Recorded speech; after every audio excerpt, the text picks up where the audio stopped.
So, first of all, we're not going blindly into everything. A lot of women today will just meet someone randomly. We have no idea whether he aligns with our goals and values, whether he has what we're looking for in terms of character. We have no idea.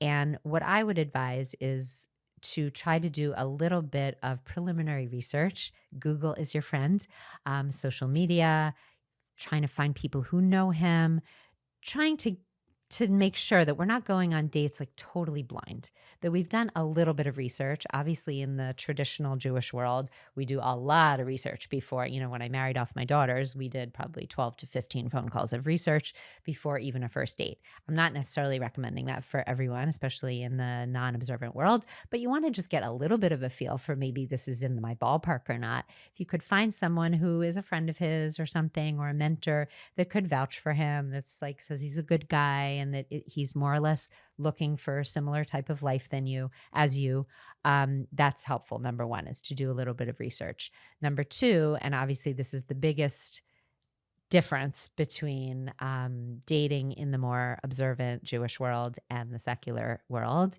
is that we shelve the physical at the beginning of the relationship. This is genius, okay, for so many reasons. And I have a whole chapter in my book called Dating with Dignity, which basically explains this. Number one, we, instead of drugging ourselves up with oxytocin and dopamine, which is the bonding hormones and the pleasure hormones, so that we're really not dating with leading with our head and our intellect. And then, so many women I speak to, like if I meet a new dating client for the first time, there's pages and pages of dating history that I have to write down. 3 years with this guy, 2 years with this guy, year and a half with this guy.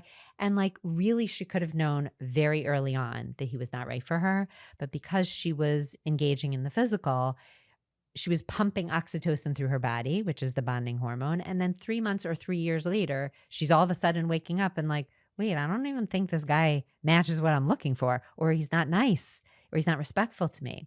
So this is the biggest piece of smart Jewish dating that I'm trying to bring to the wider audience, which is that this ensures that you're going to date smart and you're going to date efficiently, and you're not going to waste months and years of your life dating someone who really just is not well aligned for you, or maybe he's not even interested in a serious relationship, right? I've been doing my own informal research. I'd love to know what this crowd thinks, but in my experience, 99.9% of men know within 5 minutes to 2 dates that they're dating their wife. They know very quickly. So therefore, if you've been out more than 2 times with a guy, he's already probably put you into either the wife category or the fling category. And therefore, if you say to him, I'd really like to date in a way that's just, smart and efficient, I'd like to take the physical off the table. If he already is thinking you're maybe the person for him, he will have no problem with this. And if he does have a problem with it, he's probably interviewing you for the other position, which is not what we want anyway, right? Most of the women that I coach are already, late 20s, 30s, 40s, even 50s.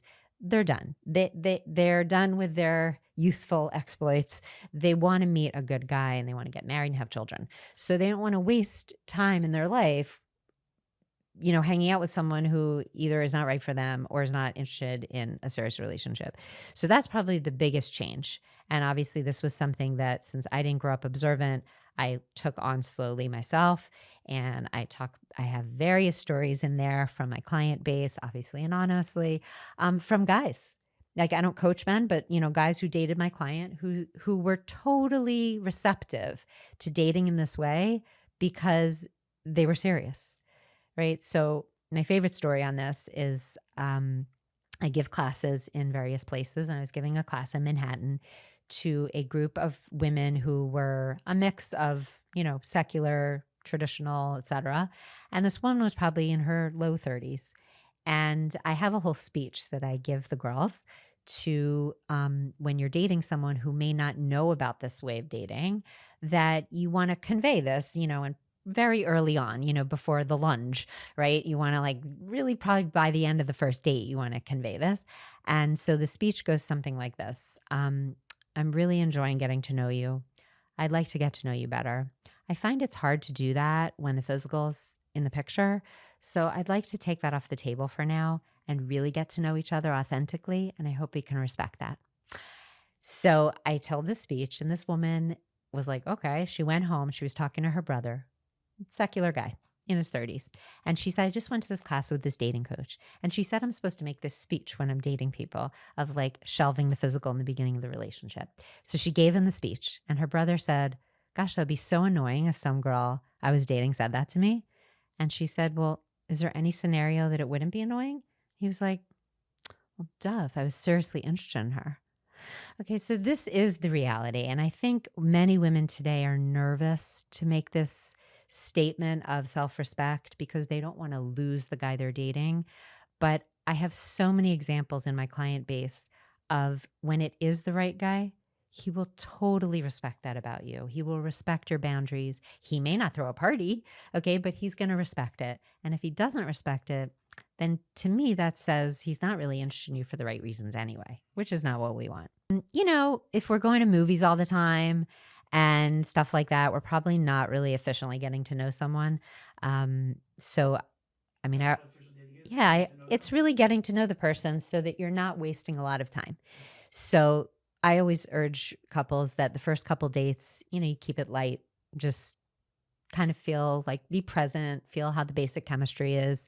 Don't ask him like any crazy deep questions. You know, I call it airplane talk. If you were going down to Florida, it's around a 2-hour trip and you were sitting next to, you know, someone with a Jewish star, what would you talk about for 2 hours, right? It's not heavy. But from 3 dates on, we don't want to miss the opportunity to really efficiently figure out whether this person has what we're looking for. So one of my probably most important tools is making the deal breaker list. This is a list of approximately 10 items. Think the 10 commandments. We're going to try to stick to that. It's not 20 and it's not 5. It's around 10 items that are character traits or personality traits that for you are not negotiable. Just FYI, I only coach women unless the guy is dating my client. And I have heard from men that they really only have like 3 or 4 deal breakers. We are more complicated. So keeping a woman to 10 is like a challenge. But most of the guys I've talked to, they're like, whatever, 3 basic things. She's cute. Let's get married. So for women, this is around 10 that are not negotiable for you. So on the negative, I call them airborne peanut allergies. These are things that usually come from our formative years, right? They are triggers that we literally cannot marry someone that has one of these things because we will spend our life unhappy and angry and upset. On the positive side, it's a must-have, right? A deal maker. So these are things that, again, character traits or personality traits that for you are just like so important. Once we've made this list, and it's not about wants or preferences, it's really like non-negotiable needs. Once we've made this list, we want to stick to this like it's the 10 commandments. I have women in their 30s, 40s, 50s, even 60s. I have second marriages who got everything on their list.